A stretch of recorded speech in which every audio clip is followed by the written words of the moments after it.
आज इस मंच पर बहुत नमी है। मैं समझता हूँ बहुत लोगों के आंसू निकले होंगे।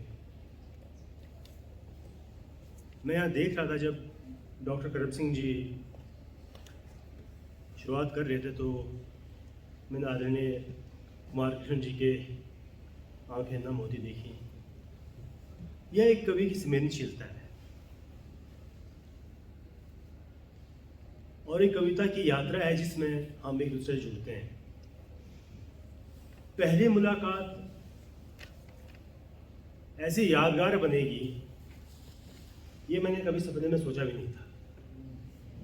ये गेटी थिएटर में पहली बार, कुमार कृष्ण सिनेमा में पहली बार, और इसी माध्यम से, इस मंच के माध्यम से मैं बहुत लोगों से पहली बार मिला। मैं बड़ा हैरान हुआ एक बात देखकर। हम बहुत लोगों को किताबें भेजते हैं लेकिन कई बार किताब सही जगह पहुंच ही नहीं पाती। शास्त्री जी मुझे मिले भोजन के वक्त, कहते मैंने तुम्हारी कविता आकार में पढ़ी। मैं इनको देखकर बड़ा अचंभित हुआ। हम में से बहुत से विद्वान आकार पत्रिका का नाम भी नहीं जानते। कानपुर से छपने वाले अखबार प्रेमवत जिसके संपादक हैं, बहुत पहले में छपा था और इन्होंने उसका जिक्र किया। इन्होंने जिद की कि मुझे किताब आज लेनी है और इन्होंने मुझे कई बार पता भी लिखवाया होगा, मैं किताब नहीं भेज पाया। आज बहुत शर्मिंदा भी हूँ और अपनी गलती का एहसास भी मुझे है कि हम बहुत बार गलतियाँ करते हैं अनजाने। इनसे मैंने वादा किया कि मैं आपको किताब दूंगा। इनको लगा कि ये भीड़ भाड़ भगदड़ में भूल जाएंगे। दोबारा आए, कहते ऐसी बात नहीं बनी है, मुझे किताब चाहिए। मैंने इन्हें किताब दी। इस स्नेह के लिए बहुत आभार। शिमला मेरे दिल और दिमाग में कुछ अलग तरह से है। जब मैं शिमला नहीं देखा था तो उसकी एक मेरी स्मृति है। मैं यहाँ दो शब्द कहना चाहूँगा। बाहर ना सांझ है ना रात है, बस सांझ और रात के बीच की घड़ियाँ हैं। हिमपात हो रहा है लगातार। ऊंचे ऊंचे पहाड़ खामोश खड़े हैं।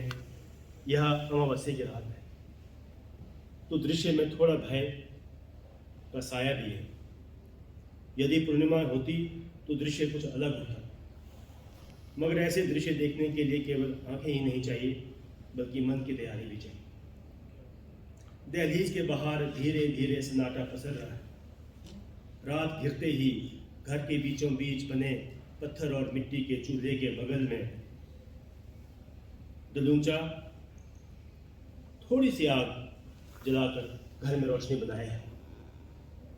इक्का दुक्का घरों में मिट्टी की तेल की ढिबरी भी जलती है। गांव के एक आध घर में लालटेन जगमगा रहा है। लालटेन वाले घर में रेडियो होने की संभावना जरा बढ़ जाती है। ऐसे ही एक घर के इकलौते झरोखे पर रखा रेडियो अपनी करारी आवाज में कह रहा है यह आकाशवाणी शिमला है और आप हंसा गौतम से प्रादेशिक समाचार सुनो। तो अब घर के भीतर और बाहर सन्नाटे की सिवा कुछ नहीं है। सबको मालूम है कि ये खबरों का समय है तो खबरों के अंत में मौसम की भविष्यवाणी भी की जाएगी। और भविष्यवाणी हुई पांगी घाटी में अगले 24 घंटे तक हिमपात जारी रहेगा। फसलों के भीतर का डर अब धीरे धीरे तब कम हो गया जब धारारे गीत बजने लगे समाचारों के तुरंत बाद। तो ऐसी छवि जब शिमला नहीं देखा था तो मेरे मन में थी और शिमला को मैं इन्हीं समाचारों के माध्यम से जानता था। आज शिमला को मैं एक और कारण से भी जानूंगा और वो कारण है कुमार कृष्ण जी। पिछली रात को मुझे नहीं मालूम था कुमार जी यहाँ क्या कहेंगे अपने वक्तव्य में। मैंने एक कागज लिखा था। दोपहर को जब मुझे मौका मिला एक वक्तव्य देने का तो मैंने ये वाला अंश नहीं पढ़ा था। अभी कुमार जी बैठे हैं, मैं उनके सामने एक छोटा सा अंश पढ़ना चाहूँगा। मैं कहता हूँ कि हम सबको जो पढ़ना और लिखना चाहते हैं उन्हें आदरणीय कुमार जी को समग्रता से पढ़ना चाहिए। कुमार जी एक बेहतरीन कवि हैं जो अपनी भाषा, शिल्प और शैली के लिए जाने जाते हैं।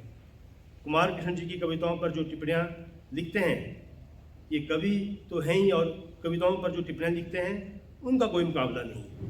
संस्कृत का एक श्लोक है, गद्यम कविनाम निकषम वदंती। ये कितनी विचित्र बात है। विद्वानों ने कहा है कि एक कवि की असली कसौटी गद्य है। तो कुमार जी का गद्य भी हम जो लोग हैं, जो नए लिखने वाले लोग हैं, उन्हें अवश्य पढ़ना चाहिए। इसी कार्यक्रम के सिलसिले में मेरी डॉक्टर देवेंद्र गुप्ता से बात हुई, तो उन्होंने कहा था कि मैं भी कुमार जी का शिष्य रहा हूँ। 2 दिन पहले की बात है। और उन्होंने कहा कि कुमार जी कविताएं लिखते हैं, कविताओं पर टिप्पणी करते हैं। इसके अलावा एक बड़ी अद्भुत बात है, कुमार जी कहानियाँ बहुत अच्छे से पढ़ाते हैं। ये हमारा दुर्भाग्य है कि हम कुमार जी के छात्र नहीं रहे। गुप्ता जी ने कहा कि निर्मल वर्मा के ऊपर कुमार जी से अधिक बेहतरीन वक्तव्य क्लास में शायद कोई और दे पाएगा। जिस तरह से उन्होंने कहानियों को समझाते थे अपने शिष्यों को, वे हमेशा उन्हें याद करते हैं। आज ये देखकर बड़ी हैरानी होती है कि बहुत सारे लोग जो शोध कार्य कर रहे हैं, जिन्होंने कुमार जी के गाइडेंस में शोध किया, वो आज बड़े अच्छे पदों पर हैं और हमेशा कहते रहते हैं कि कुमार जी की कविताओं, उनकी टिप्पणियों को हमें हमेशा पढ़ना चाहिए। और मित्रों, जब मैंने स्वयं कुमार जी की कविताएं पढ़ी तो मैं खुद अचंभित हुआ।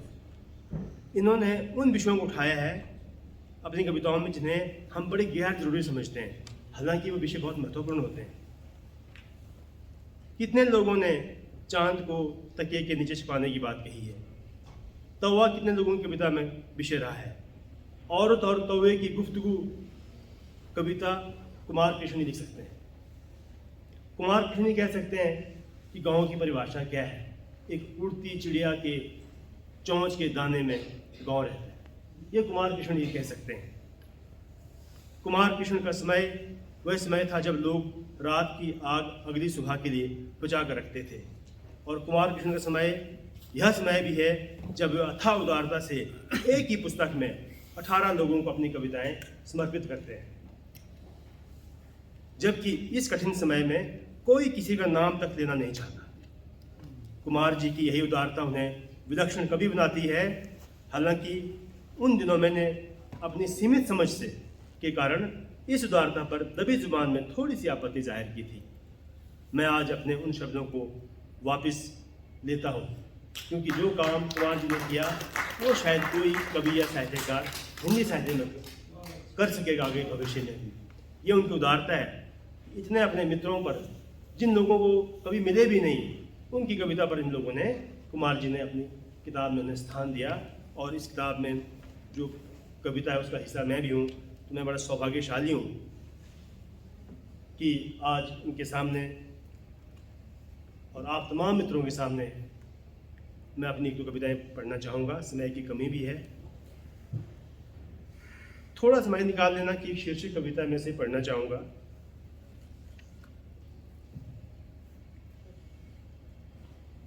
एक और बात देखकर मैं बड़ा हैरान हुआ कि हम जो लिखने वाले लोग हैं, हम कितने कमज़ोर लोग हैं, हमें कुछ याद नहीं रहता। कुमार जी ने इतना लंबा वक्तव्य दिया, इतने लोगों का जिक्र किया, उनकी की कविताओं के एक एक नाम उन्हें याद है, औरों की कविताओं की पंक्तियाँ इन्हें याद है। ये बड़े अचंभित होने वाली बात है। मैंने अपने पूरे जीवन में, जितना अपने जीवन में जिए हैं, जहाँ जहाँ मैंने देखा विश्वविद्यालयों में, मैंने इस तरह का व्यक्तित्व अपने जीवन में नहीं देखा। इस तरह का वक्तव्य देते हुए मैंने आज तक अपने पूरे जीवन में नहीं देखा। तो शायद ये करम सिंह ने कहा कि जिन लोगों ने आज ये समय देखा, हम सभी सच में सौभाग्यशाली हैं। थोड़ा समय निकाल लें, थोड़ा समय ज़रूर निकाल लेना, किसी रोज़ गला सूखने से पहले नदी को शुभकामनाएं ले आना। शहद सी मिठास बनी रहे जीभ पर, किसी मधुमक्खी के परों को सहला आना। जंगल और जीवन की मित्रता में ना पड़े कभी कोई गांठ, कि पृथ्वी की हथेलियों में रखे किसी वृक्ष के पैर छू आना। जताना आभार धूप का सर्दियों की किसी गुनगुनी दोपहरी में, और चांद से पूर्णिमा की रात हाथ उठाकर प्रार्थना कराना पूरे मन से कि असर अमावस की रात तक रहे। हवा का ऋण चुकाया नहीं जा सकता। हवा का ऋण चुकाया नहीं जा सकता कि एक लंबी गहरी सांस लेकर वायुमंडल में मस्तिष्क झुका आना। दुआएं देने से पहले बुदाना उसे इस तरह से कि कहाँ अनजान हो उसके प्रेम के हद से, जो कभी कही ही नहीं जा सकी। लौटते हुए उस बात को सोचकर फिर बेहिसाब खुश हो लेना। बस एक सुबह से शाम तक का सारा समय उसे दे आना। चढ़ाई शुरू करना एक बिहान किसी पहाड़ी पर और गोधुली में मुड़ आना तलहटी में, जहाँ से पहाड़ी आरंभ होती है। ठीक उस रेखा का स्पर्श बता देगा पहाड़ जैसे जीवन का रहस्य।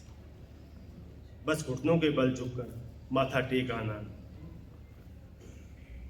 बन जाना किसी दिन अचानक से मिली एक अनजान शव यात्रा का हिस्सा। बन जाना किसी दिन अचानक से मिली एक शव यात्रा का हिस्सा। चुपके से कांधा दे आना और फिर हो जाना गुम। जीवन और मृत्यु के वजन का हिसाब लगा लेना।